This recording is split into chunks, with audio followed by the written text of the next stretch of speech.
paragraphe 2, le caractère évolutif de la notion de liberté. Lorsqu'on examine de plus près les libertés publiques, on constate qu'elles ne sont pas immuables. Elles évoluent tant dans leur mode de consécration que dans leur contenu. Elles sont étroitement liées aux évolutions de la société elle-même. Si les libertés publiques évoluent, cela n'est pas lié à une quelconque notion de progrès, c'est ce que nous verrons dans un grand A, et leur évolution est le signe des mutations de la société, c'est ce que nous verrons dans un grand B. Grand A tout d'abord, les évolutions non liées à l'idée de progrès. Grand A, une évolution non liée à l'idée de progrès.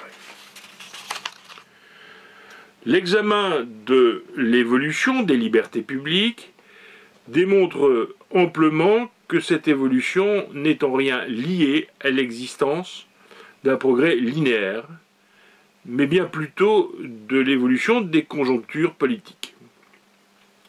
Depuis le XVIIIe siècle, l'évolution des libertés publiques n'a pas été linéaire en ce sens qu'elle n'est pas allée dans une perspective de plus en plus de liberté, mais plutôt, elle se caractérise par des périodes d'évolution rapide, dans le sens des libertés, et par des périodes de régression de ces mêmes libertés.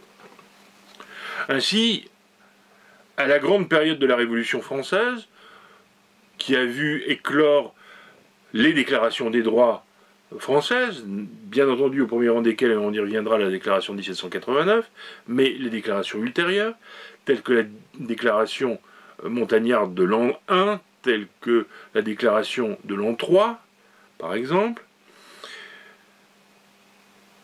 À la grande période de la Révolution française, a immédiatement succédé, en 1793, donc 4 ans après la déclaration de 1789, une période de trouble qui est la période de la terreur, durant laquelle ont été adoptées des lois liberticides, comme par exemple la loi des suspects, qui permettait, à l'époque de la terreur, d'emprisonner un individu sans autre forme de procès, au sens propre et figuré de l'expression, dès lors qu'il était soupçonné d'avoir émigré ou d'avoir eu des liens avec l'émigration. La Troisième République a connu également une évolution ou une rétrogradation sensible. Au début de la Troisième République, la République française a été illustrée par l'adoption d'un certain nombre de lois importantes, qu'on cite encore de nos jours parce qu'elles constituent quasiment le grand socle des libertés publiques modernes, telles que par exemple la loi de 1881 sur la presse, la loi sur l'obligation gratuite et laïque de l'enseignement, ou encore la loi de 1901 sur la liberté d'association. Et à l'inverse, cette Troisième République s'est achevée dans les années 1940 par un basculement dans le régime de Vichy, de l'État français, régime de Vichy qui n'a pas été propice au développement de la protection des libertés publiques, puisque c'est sous le gouvernement de Vichy qu'on a vu adopter ou promulguer des lois telles que celles sur le statut des juifs, telles que celles bannissant de la fonction publique les juifs, les francs-maçons, etc., ou la loi sur les sections spéciales qui permettait de condamner des individus pour des faits commis antérieurement à l'adoption de la loi. C'est un cas remarquable, au sens premier du terme, de rétroactivité de la loi pénale plus dure, ce qui est interdit théoriquement par notre droit. À l'issue de cette période du gouvernement de Vichy, on a également assisté à un nouveau développement exponentiel des libertés publiques, avec le préambule de la Constitution du 27 octobre 1946, qui marque un retour vers les libertés publiques, par la Déclaration universelle des droits de l'homme du 10 décembre 1948, et par la Convention européenne de sauvegarde des droits de l'homme signée à Rome le 4 novembre 1950 et entrée en vigueur en 1953, du moins pour les pays qui l'avaient ratifiée, et on verra que la France va attendre longtemps avant de la ratifier, puisque la France ne ratifiera la Convention européenne de sauvegarde des droits de l'homme, et encore avec des réserves, qu'en 1974. Si on se situe maintenant au niveau du contenu des libertés publiques, on aperçoit une progression dans l'évolution des libertés publiques. Certains auteurs, comme par exemple le professeur Boris Mirkin-Guedzevitch, alors Boris Mirkin-Guedzevitch, ça s'écrit M-I-R-K-I-N-E, trait d'union, Guedzevitch, G-U-E-T-Z-E-V-I-T-C-H, dans un ouvrage publié dans sa deuxième édition en 1951, qui s'intitule « Les constitutions européennes », mais qui avait connu une première édition avant la Deuxième Guerre mondiale en 1929, a mis l'accent sur le développement des libertés publiques dans l'immédiate après-Seconde Guerre mondiale. Et en constatant que les constitutions de l'après-Deuxième Guerre mondiale font toutes, pratiquement, une place importante aux droits de l'homme, aux libertés publiques. D'autres auteurs, comme le professeur Karel Vazak, V-A-S-A-K, qui a enseigné à Strasbourg, et notamment dans un cours qu'il a prononcé devant l'Académie du droit international de La Haye en 1974, le droit international des droits de l'homme, des auteurs comme Karel Vazak ont pu développer une théorie reposant sur l'idée de l'existence d'une pluralité de générations des droits de l'homme.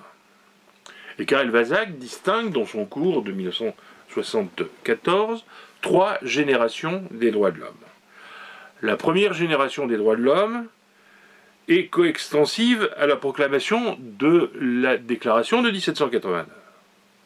Cette première génération serait caractérisée par la consécration des droits individuels et politiques de l'homme, alors que la deuxième génération, qui est traduite par les textes de l'immédiate après-Seconde Guerre mondiale, serait marquée par l'affirmation des droits économiques et sociaux des individus. La troisième génération, nous dit Karel Vazak, et elle plus confuse, serait marquée par l'émergence de droits de la solidarité, de droits favorisant l'épanouissement de l'homme, droit au temps libre, droit à la paix, droit au développement, droit à l'environnement. Il est intellectuellement très intéressant de tenter une pareille classification, cette fameuse classification en trois générations, qui correspond parfaitement à nos esprits français et cartésiens. Néanmoins, cette classification ne traduit malheureusement pas la réalité de l'évolution des libertés publiques pour deux raisons. D'une part, cette classification en trois générations demeure très schématique. Si on laisse de côté la troisième génération, qui semble plus être une catégorie fourre-tout, les deux premières générations ne traduisent pas la réalité effective de l'évolution des libertés fondamentales. En effet, le développement des droits de citoyenneté ne s'achève pas avec la Révolution française. Ainsi, si la Révolution française voit l'émergence du droit de suffrage en 1789, cette émergence se poursuit sous la Deuxième République par l'affirmation du suffrage universel masculin en 1848. Il faut savoir qu'en 1789, lorsque la Déclaration proclame le droit de tout citoyen de participer à la vie politique, le mode de suffrage est un suffrage censitaire, C-E-N-S-I-T-E-R-E, c'est-à-dire qu'il est basé sur le cens, c'est-à-dire sur l'impôt payé. C'est-à-dire que plus vous payez d'impôts, plus vous pourrez être élu, et moins vous payez d'impôts, moins vous serez électeur. Donc on classe la situation. D'ailleurs, l'abbé Sieyès, sur lequel on reviendra aussi sous la Révolution française, invente la distinction entre les citoyens actifs et les citoyens passifs. Alors, les citoyens passifs ne sont pas les fainéants, les citoyens passifs, c'est ceux qui ne paient pas d'impôts, donc qui ne sont pas suffisamment riches pour participer à la vie politique de l'État. Il faudra attendre 1848 et la Seconde République pour que, on reconnaisse cette fois-ci le suffrage universel, mais le suffrage universel uniquement masculin. Même si ce suffrage universel, on le trouve déjà mentionné dans la Constitution montagnarde de l'an 1, celle de 1793, mais dont on verra qu'elle ne sera jamais appliquée. Ce suffrage universel sera repris à la chute du Second Empire, à partir de la proclamation de la République en 1866, et sera fortement développé par les grandes lois de la Troisième République. Je pense notamment à la loi du 24 mai 1884, relative à la liberté syndicale par exemple. D'autre part, une telle classification aboutit à élargir considérablement le domaine d'application des libertés fondamentales au détriment de leur statut juridique. Ainsi, les droits de la troisième génération sont souvent des droits aléatoires, qui ont une portée juridique plus que limitée, même si certains de ces droits ont été depuis consacrés, comme par exemple le droit au développement, et qui pourtant ne se retrouvent dans les normes suprêmes du droit communautaire. Incorporation par exemple de la charte de Nice de 2000 dans le traité de Lisbonne du 13 décembre 2007, ou en droit français avec l'incorporation de la charte de l'environnement en 2004 dans le préambule de la Constitution de 1958 par la révision constitutionnelle de 2005. Si une évolution linéaire des libertés publiques n'est donc pas envisageable, une évolution de ces dernières en fonction des adaptations de la société est bien plus réelle. D'où grand B, une adaptation aux mutations de la société. Grand B, une adaptation à la mutation de la société. Protection et garantie des libertés publiques ne sont pas immuables. Ainsi, certaines protections peuvent disparaître au fil des temps, comme d'autres peuvent apparaître en fonction des évolutions des besoins de la société. Nous verrons donc tout d'abord dans un petit temps la disparition de certaines protections, avant de voir dans un petit 2 l'apparition de nouvelles protections. Petit 1 tout d'abord, la disparition de certaines protections. Certaines protections de liberté publique peuvent s'expliquer soit parce que la violence d'un État aboutit à faire disparaître cette protection, soit parce que l'évolution du droit et de la société ne semble plus les rendre indispensables. Il est évident que le degré de protection des libertés publiques dépend essentiellement du degré et de son évolution de démocratie d'un État. Ainsi, beaucoup de constitutions proclament l'existence de libertés publiques sans pour autant en assurer la protection.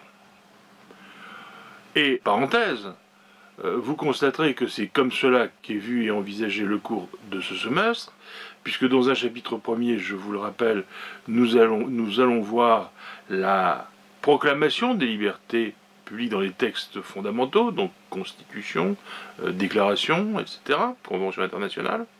Dans un second temps, nous allons voir, je vous le rappelle, la reconnaissance de ces libertés par le législateur ou par le pouvoir réglementaire. Et dans un troisième et dernier temps, et ce sera le troisième chapitre, nous verrons la protection, les garanties de ces libertés, cette fois-ci par le juge ou par d'autres autorités. Fin de la parenthèse.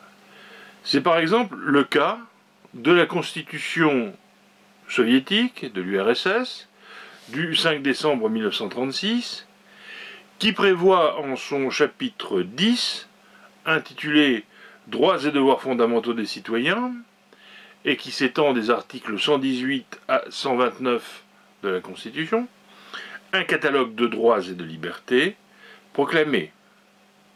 Mais cette même Constitution affirme dans ses articles 130 à 133 toute une série de restrictions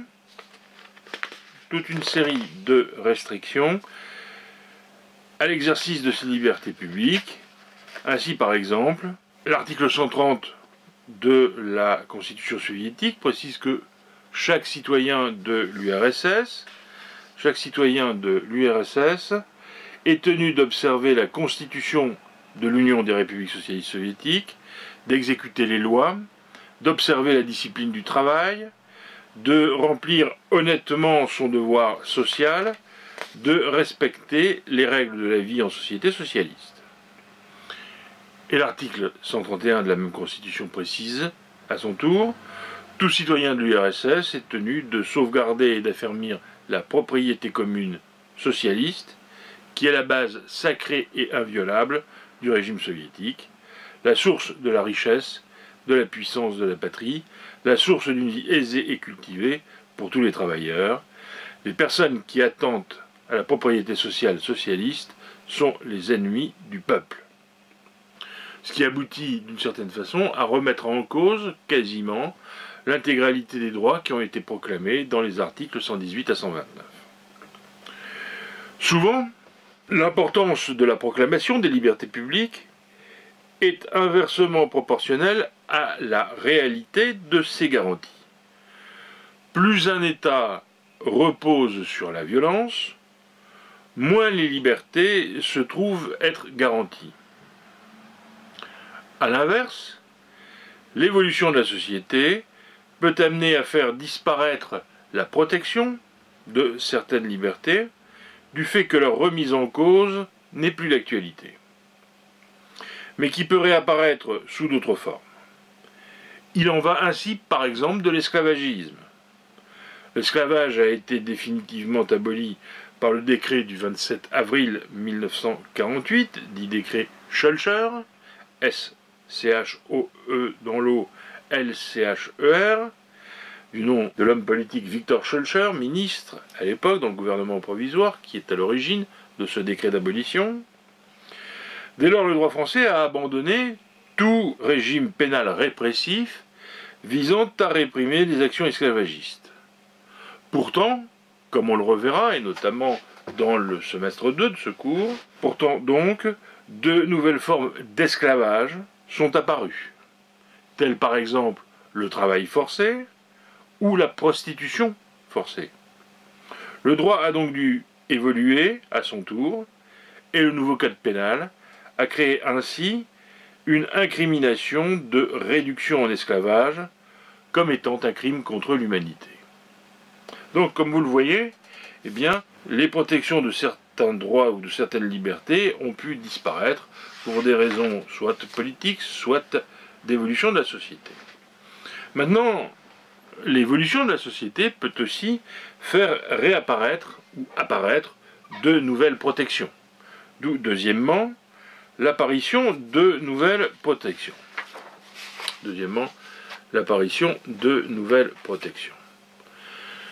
L'évolution historique des sociétés invite souvent le droit à évoluer. En ce qui concerne les libertés publiques, ces changements sont le fait aussi bien de l'évolution des mœurs que de celle des technologies. L'évolution des mœurs, tout d'abord, invite les membres du corps social à revendiquer des attitudes comme étant des libertés publiques. Prenons ainsi l'exemple de l'homosexualité. Pendant longtemps, les comportements homosexuels étaient prohibés dans nos sociétés occidentales et pénalement réprimés. C'est encore le cas dans certains États, comme on le verra là aussi au second semestre. Désormais, l'homosexualité est revendiquée comme une liberté publique, au même titre que la situation juridique des transgenres. Le droit demeure néanmoins très timide quant à la consécration de ce droit à la différence. Le droit préférant se positionner sur le terrain du principe de la non-discrimination. Ainsi, on peut citer un arrêt très récent de la Cour de cassation, en date du 16 septembre 2020, Cour de cassation, première chambre civile, 16 septembre 2020.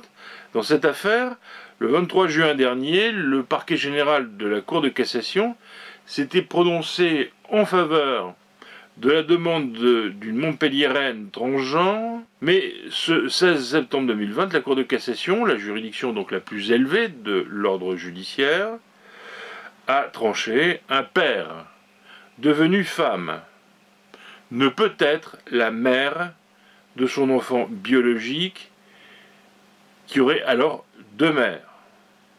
Pire, la Cour de cassation a cassé l'arrêt de la Cour d'appel de Montpellier qui lui avait reconnu le statut de parent biologique, estimant que notre Montpelliéraine transgenre est un père, un terme qui ne peut prêter à interprétation comme parent, un statut qui n'existe pas dans le droit français.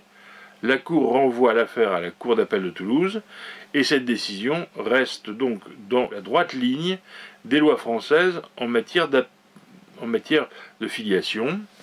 Les associations de personnes transgenres attendaient beaucoup de la Cour de cassation, espérant un arrêt inédit en leur faveur, faisant évoluer la situation juridique des transgenres, ce qui n'est toujours pas le cas. À côté de cette évolution des mœurs, on peut aussi avoir une apparition de nouvelles protections dues à l'évolution des technologies.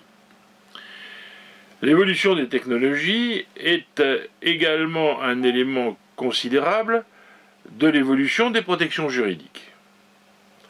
Ainsi, si on prend l'exemple de l'informatique, on constate technologiquement qu'il s'est considérablement développé dans les années 1970-1980, puis généralisé grâce au développement des techniques de miniaturisation des processeurs.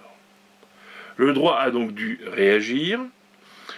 Ce sera fait par la loi du 6 janvier 1978 relative à l'informatique et aux libertés, qui crée une haute autorité indépendante, la Commission nationale de l'informatique et des libertés, puis la loi du 6 août 2004, modifiant la loi de 1978, et enfin, dernier document en date, le règlement 2016-679, qui porte règlement général sur la protection des données, le RGPD, qui est un règlement de l'Union européenne et qui constitue le texte de référence en matière de protection des données à caractère personnel. Il renforce et unifie la protection des données pour les individus au sein de l'Union européenne. Paragraphe 3. Le contenu des libertés publiques. Paragraphe 3. Le contenu des libertés publiques. Il est extrêmement important de bien noter que l'ensemble des libertés publiques n'est pas régi par un régime juridique unique de garantie par le droit. Je veux dire par là qu'il y a autant de régimes juridiques d'encadrement des libertés publiques qu'il y a de libertés, et on peut même avancer l'hypothèse que l'exercice d'une liberté publique peut être garanti de façon différente selon les catégories d'individus auxquelles elle s'applique. Ainsi en va-t-il par exemple de la liberté d'association, qui est souvent généralement présentée comme étant encadrée dans un régime répressif. J'aurai l'occasion dans le cours ultérieurement de revenir sur les notions de régime répressif, de régime préventif, mais notez à ce stade qu'un régime répressif en droit des libertés, c'est un régime juridique dans lequel il n'y a pas d'obstacle entre la volonté d'exercer cette liberté et l'exercice même de cette dernière. En réalité, la situation juridique est bien plus diverse et bien plus complexe. Je m'explique. En vertu de la loi du 1er juillet 1901, qui encadre l'exercice de la liberté d'association en France, il existe en réalité 3 régimes d'encadrement de l'exercice de la liberté d'association distincts. Ce qui est important de retenir dès le début, c'est que le principe que fonde cette loi sur la liberté d'association est le suivant: les associations non déclarées ne bénéficient pas de l'autonomie juridique, c'est la première catégorie. Mais elles sont encadrées dans un régime juridique dit répressif totale. Deux ou plusieurs individus se mettent d'accord, ils constituent sur un objet et sur un rôle.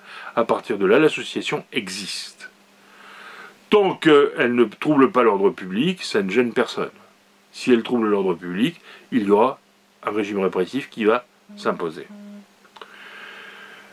Par exemple, je suis devant vous par le biais d'une visioconférence, j'ai accepté volontairement de venir parler de liberté publique pour vous, vous avez accepté de m'écouter en différé, nous avons constitué juridiquement une association loi 1901 de la première catégorie, c'est-à-dire cette association de deux ou plusieurs individus qui acceptent de mettre en commun une même activité. Ici, c'est les libertés publiques. Deuxième catégorie, les associations dites déclarées. Les associations dites déclarées qui, elles, bénéficient d'une autonomie juridique et que cette autonomie juridique se traduit justement par la déclaration en préfecture des statuts de cette association. Ici, cette déclaration préalable, l'association existant préalablement à sa déclaration, la déclaration ne fait que demander à l'administration de reconnaître cette existence juridique. Il faut savoir que dans ce domaine, on est dans un régime répressif là aussi, mais au sens juridique de l'expression, c'est-à-dire que l'association existe préalablement à sa déclaration. La déclaration ne fait que reconnaître son existence autonome, juridique, indépendante de ses membres.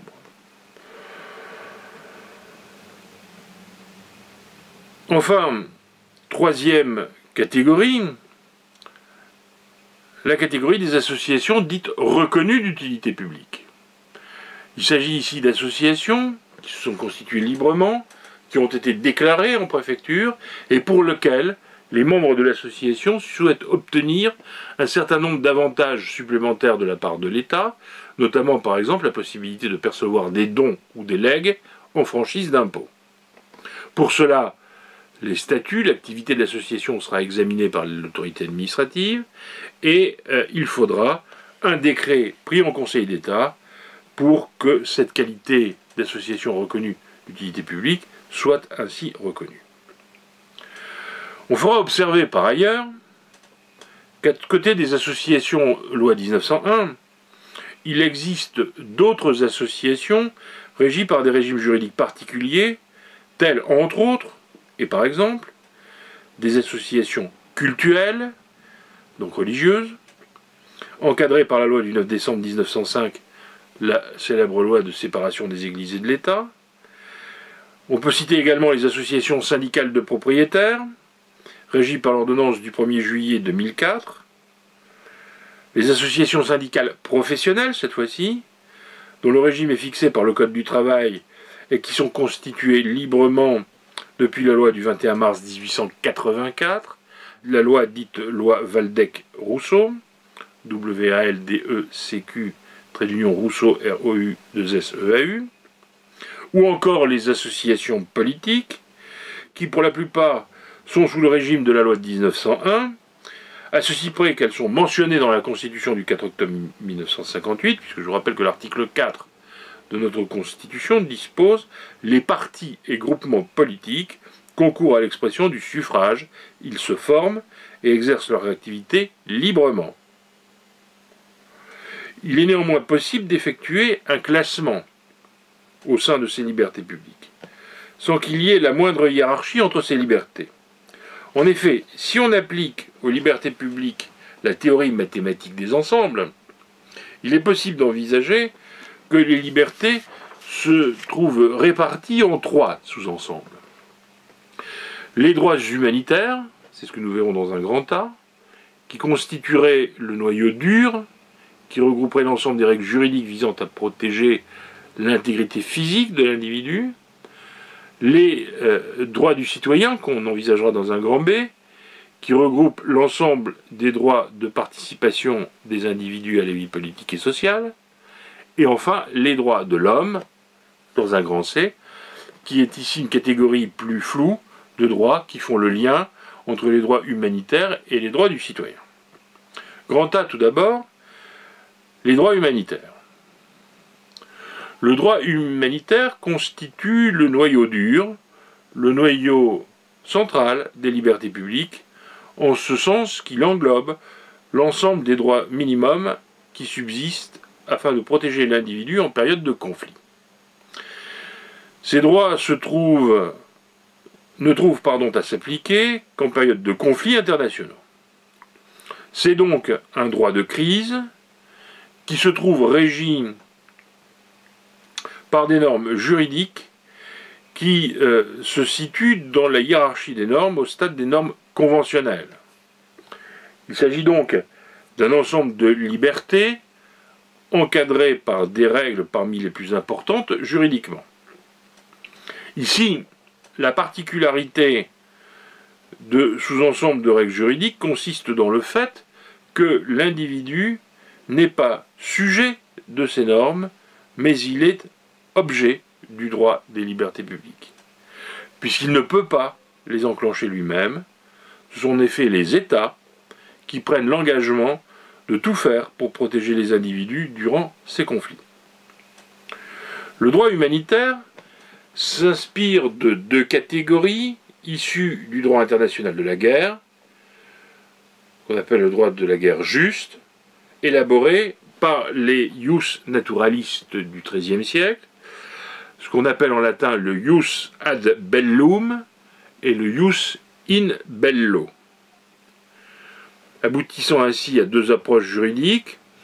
Le ius ad bellum est grosso modo le droit des conventions de La Haye, qui vise à encadrer les actions de guerre et dont la protection des individus ne constitue pas l'objet essentiel de ces règles de droit, mais les droits et les intérêts des États.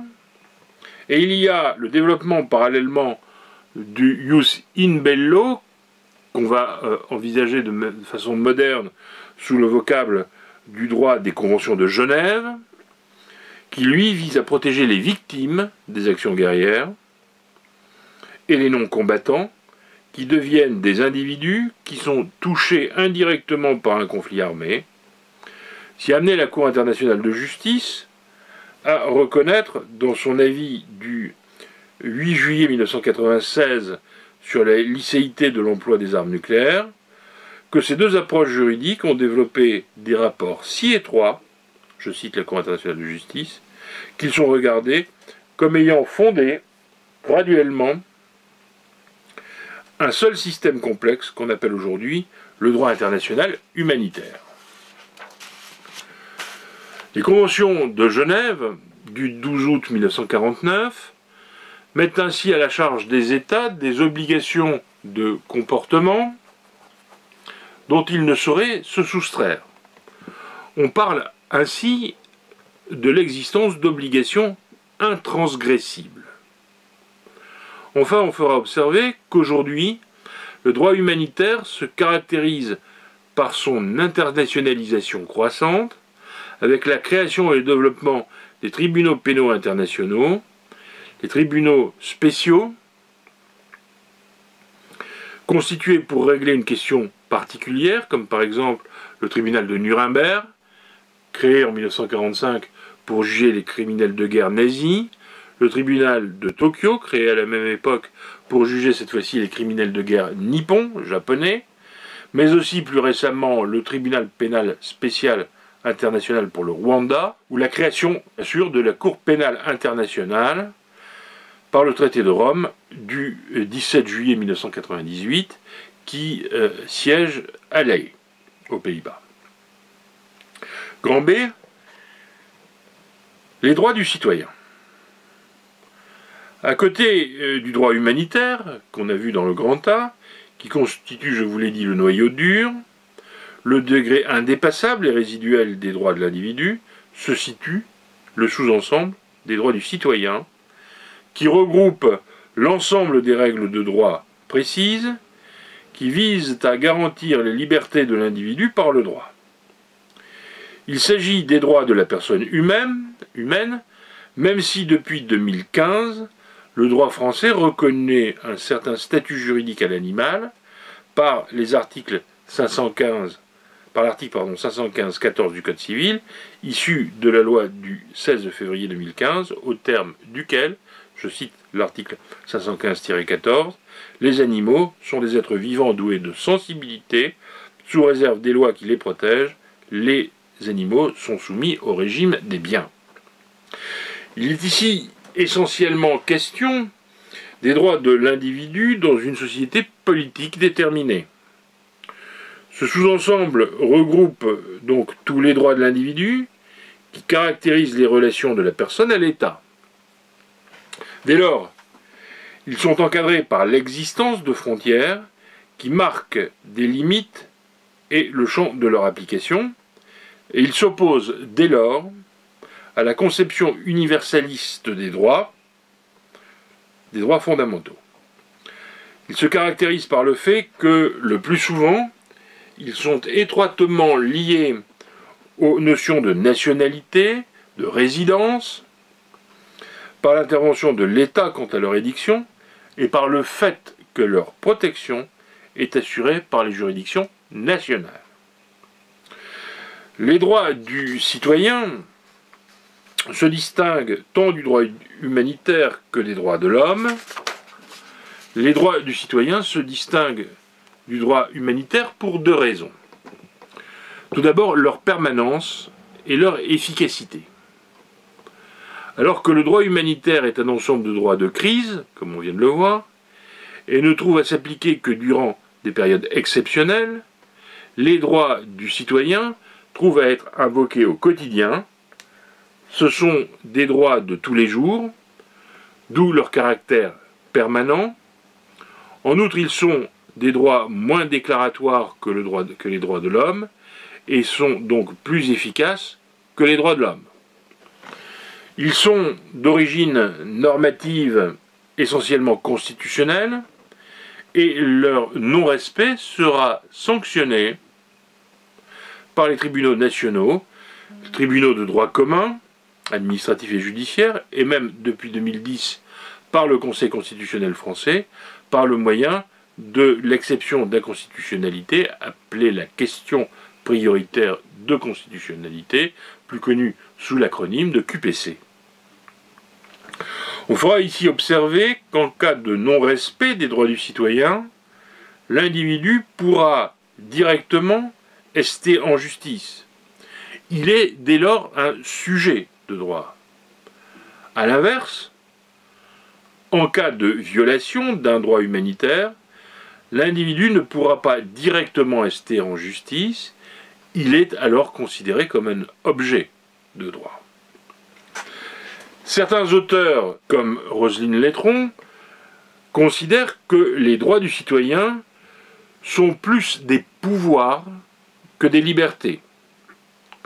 Ce qui amène certains de ces auteurs à rattacher ces droits du citoyen à la liberté participation, chère à la démocratie athénienne du 5e siècle avant Jésus-Christ, époque de la splendeur de la Grèce antique, époque de la naissance de la démocratie moderne, le siècle de Périclès. Cette liberté participation postule que l'individu va participer à la conduite des affaires publiques.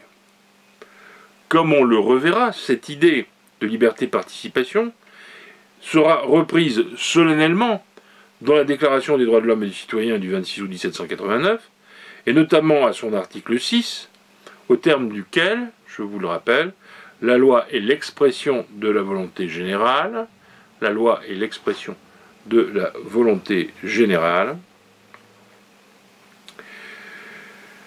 Tous les citoyens ont droit de concourir personnellement ou par leurs représentants à sa formation. Elle doit être la même pour tous, soit qu'elle protège, soit qu'elle punisse. Tous les citoyens étant égaux à ses yeux sont également admissibles à toute dignité, place et emploi public, selon leur capacité, et sans autre distinction que celle de leur vertu et de leur talent. Voilà ce que dit l'article 6, mais qui consacre bien ce principe de la liberté-participation. Comme l'affirme par ailleurs l'article 3 de la Constitution du 4 octobre 1958, la souveraineté nationale appartient au peuple, qui l'exerce par ses représentants et par la voie du référendum. Aucune section du peuple ni aucun individu ne peut s'en attribuer l'exercice. Le suffrage peut être direct ou indirect. Dans les conditions prévues par la Constitution, il est toujours universel, égal et secret. Sont électeurs dans des conditions déterminées par la loi tous les nationaux français majeurs des deux sexes, jouissant de leurs droits civils et politiques. On peut donc considérer que la démocratie représentative ou la démocratie directe sont bien les fondements des droits du citoyen. Droit de vote, droit de consentir à l'impôt, droit d'être éligible, droit de voter directement la loi par le biais du référendum, tous des droits qui se retrouvent consacrés dans la déclaration de 1789. Ces droits du citoyen se distinguent également des droits de l'homme. Ainsi, le professeur Serge Sur oppose les droits du citoyen qui seraient vernaculaires, c'est-à-dire des droits qui sont propres à une région, à un pays, aux droits de l'homme qui seraient des droits véhiculaires ou des droits nomades, donc qui transgressent l'existence des frontières. Il serait vernaculaire en ce sens qu'il serait fondé sur un lien particulier et substantiel avec l'État, là où les droits de l'homme seraient véhiculaires, c'est-à-dire qu'ils ont une vocation universelle et indépendante à tout ordre juridique déterminé. C'est d'ailleurs ce que les révolutionnaires français de 1789 avaient déclaré. On le reverra quand on étudiera en détail les origines de la déclaration de 1789 et son contenu, où les auteurs de la déclaration du 26 août 1789 avaient une vision universaliste de la déclaration, c'est-à-dire que la déclaration de 1789 devait être un texte qui avait vocation à s'appliquer à toute société démocratique, donc universelle.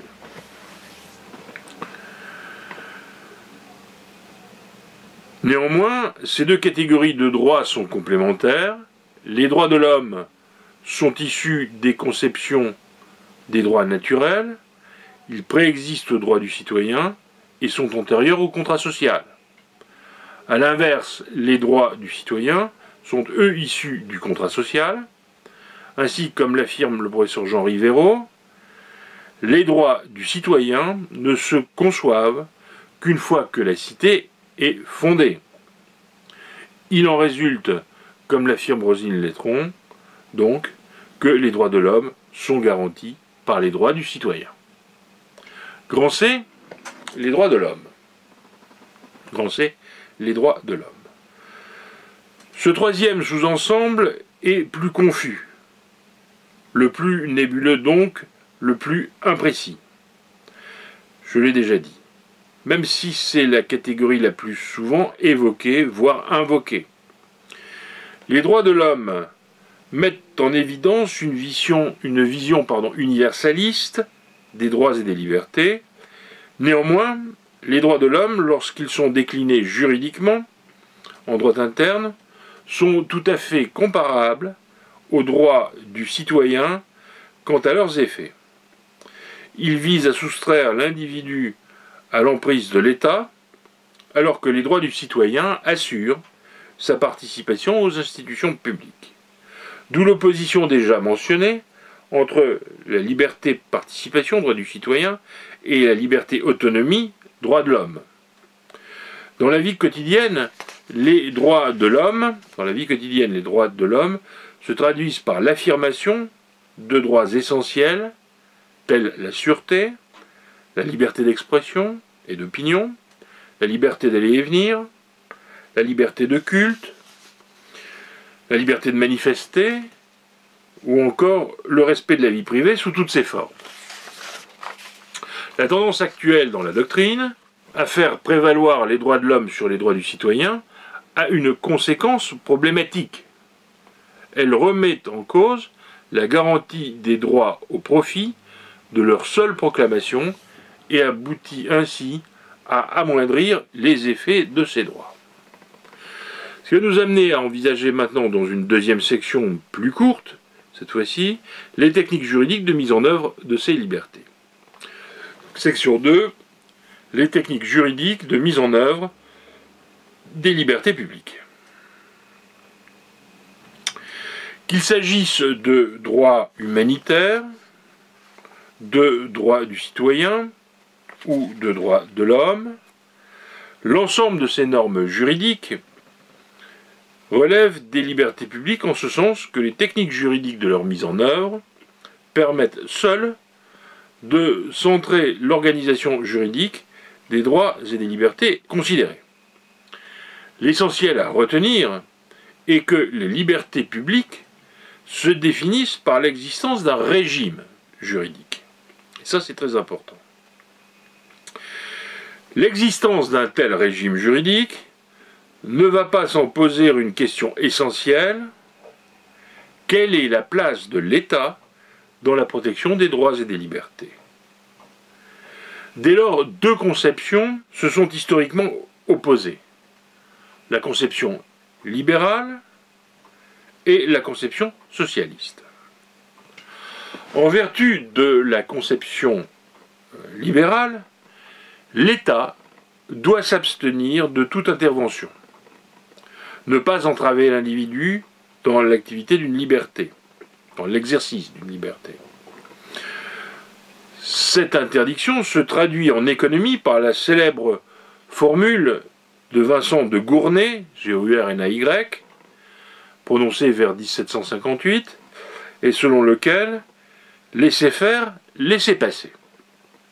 Il s'agit donc bien d'une théorie d'abstention de l'État, son seul rôle se limitant à tout faire pour assurer la préservation de la sphère d'autonomie de l'individu.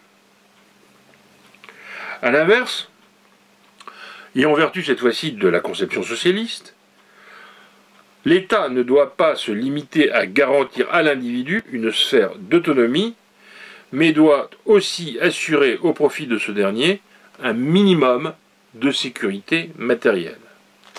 Cela implique notamment pour l'État d'assurer aux individus un minimum de prestations, comme l'existence d'un système d'éducation gratuit, d'assurer l'indemnisation des travailleurs privés de leur emploi, quelle qu'en soit la cause. On peut citer par exemple l'attitude de l'État dans la crise sanitaire du Covid-19, où l'État s'est engagé à prendre en charge le coût du chômage partiel, en le généralisant et en lui faisant produire des effets pérennes tant que la situation n'est pas rétablie. On peut citer également les règles relatives à la protection de la santé des individus, et on peut citer par exemple l'alinéa 11 du préambule de la Constitution du 27 octobre 1946, au terme duquel la Constitution, la 4ème République, garantit à tous, notamment à l'enfant, à la mère et aux vieux travailleurs, la protection de la santé, la sécurité matérielle, le repos et les loisirs, tout être humain qui, en raison de son âge, de son état physique ou mental, de la situation économique, se trouve dans l'incapacité de travailler, a le droit d'obtenir de la collectivité des moyens convenables d'existence. Néanmoins, une approche juridique des libertés publiques fait naître trois questions qui dépassent cette dualité de conception, tournant autour de trois idées. Première idée, l'autorité de la règle. C'est ce que nous verrons dans un paragraphe premier. Deuxième idée, le respect des procédures, et c'est ce que nous verrons dans un paragraphe 2. Et enfin, les idées de justice ou d'équité, c'est ce que nous verrons dans un paragraphe 3. Paragraphe premier, tout d'abord, l'autorité de la règle. Paragraphe premier, l'autorité de la règle.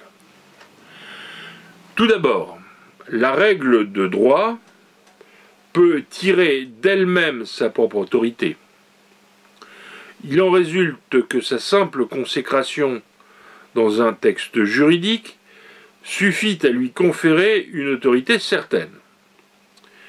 C'est l'idée qui consiste à considérer qu'il suffit qu'une règle soit proclamée dans un texte juridique, solennel, généralement de niveau constitutionnel, pour lui assurer une effectivité juridique et laisser au pouvoir législatif le soin d'organiser ses modalités d'application effective. C'est le cas, par exemple, de la Déclaration des droits de l'homme et du citoyen du 26 août 1789, qui attendra, comme on le verra, plus de 180 ans avant de se voir reconnaître définitivement une valeur juridique la plus élevée, c'est-à-dire une valeur constitutionnelle, mais qui, néanmoins, n'était pas sans conséquences juridiques. On verra et on reverra qu'elle avait acquis une certaine valeur morale durant tout le XIXe et le premier XXe siècle. En effet, si la Déclaration des droits de l'homme et du citoyen ne s'est pas vue reconnaître une valeur juridique contraignante, elle renvoyait au pouvoir législatif le soin de mettre en œuvre la protection de ses libertés. Ainsi, à plusieurs reprises, la Déclaration des droits de l'homme et du citoyen proclame en son article 4 que la liberté consiste à pouvoir faire tout ce qui ne nuit pas à autrui. Ainsi, dit la Déclaration, l'exercice des droits naturels de chaque homme n'a de borne que celle qui assure aux autres membres de la société la jouissance de ces mêmes droits. Ces bornes ne peuvent être déterminées que par la loi. On retrouve une telle approche dans le droit international des libertés. Ainsi, dans le droit international, on rencontre des déclarations des droits qui vont être complétées par des conventions internationales à effet contraignant.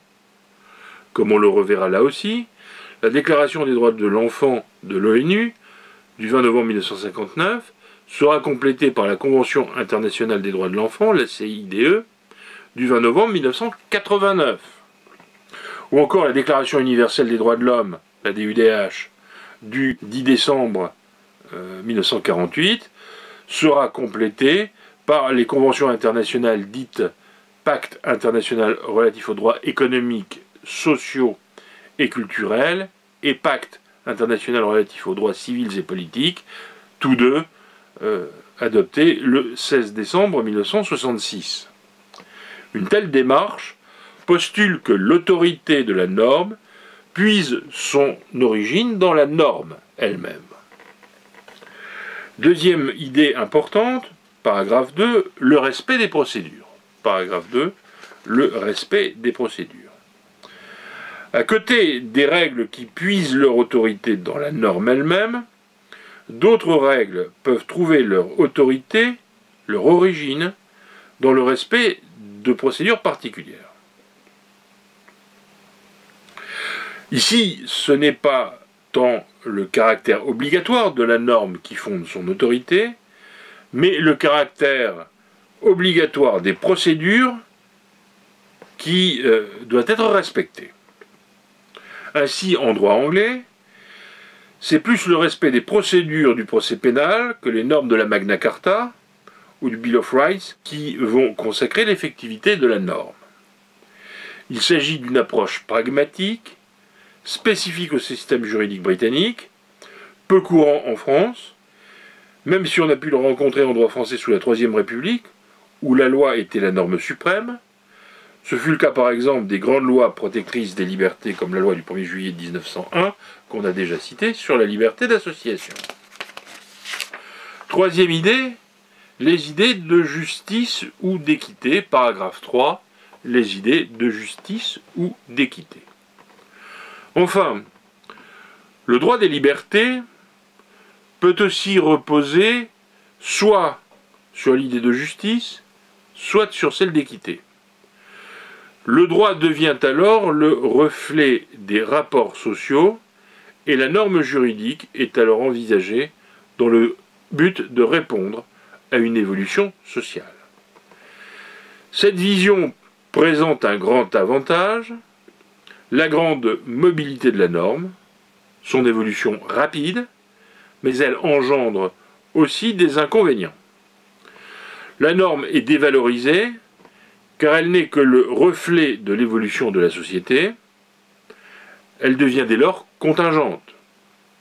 La norme voit son autorité diminuer car elle est sujette à des lobbies qui ne reposent pas sur une légitimation élective, telles que les groupes de pression, les ONG, les organisations non gouvernementales, les associations, les lobbies. Pour conclure, je dirais que ces éléments étant précisés, nous allons voir dans les développements ultérieurs les libertés publiques ou les libertés fondamentales sous 3 angles. Premier angle important, la proclamation des libertés publiques dans les textes les plus importants, c'est-à-dire dans les déclarations des droits. Et ce sera l'objet du chapitre 1er de ce cours, où on va s'interroger sur comment ces droits ont été proclamés dans les déclarations françaises de 1789 et postérieures, ou dans les déclarations internationales universelles, ou dans les déclarations internationales régionales, comme dans le cadre de la Convention européenne de sauvegarde des droits de l'homme. Puis, dans un second temps, et ce sera l'objet du chapitre 2, nous examinerons ensemble la reconnaissance des libertés publiques par les normes juridiques, c'est-à-dire en quoi le pouvoir créateur de la norme va intervenir dans la confection du régime juridique encadrant les libertés. Et ce sera bien entendu au premier rang desquels la consécration du rôle du Parlement, la loi qui est l'autorité de droit commun pour fixer, et j'allais dire même figer, les règles relatives aux libertés publiques, mais on verra que certaines circonstances vont amener, soit parce qu'il y a une crise sociale, politique, majeure, soit parce qu'il y a une accélération des technologies ou des mœurs et que le législateur n'intervient pas, et on verra que le pouvoir réglementaire va pouvoir lui aussi reconnaître des libertés publiques dans certains cas. Et puis enfin, troisième dimension de ce cours, après avoir examiné la proclamation des libertés publiques, après avoir examiné la reconnaissance de ces libertés publiques, les libertés publiques ne seraient pas des règles contraignantes s'il n'y avait pas une troisième dimension. Cette troisième dimension, c'est la protection des libertés publiques. Ça sera l'objet du chapitre 3. Et on verra que si cette protection des libertés publiques est confiée au juge, il faudra s'interroger sur quel juge, comment il intervient, et on verra que c'est le fait des juges de droit commun, tribunaux de grande instance, tribunaux administratifs, mais c'est aussi le sort réservé au Conseil constitutionnel en France, et puis on verra que le juge ne pouvant pas tout régler, eh bien, depuis maintenant une cinquantaine d'années, on a vu apparaître en France, mais c'était déjà antérieur dans les pays scandinaves ou ailleurs, ou en Grande-Bretagne, des autorités indépendantes qui sont des autorités de régulation d'une activité et qui vont pouvoir protéger l'exercice de ces libertés. Voilà ce que je voulais vous dire en introduction, et nous pourrons commencer tout de suite après le chapitre 1er consacré aux droits fondamentaux dans les déclarations des droits.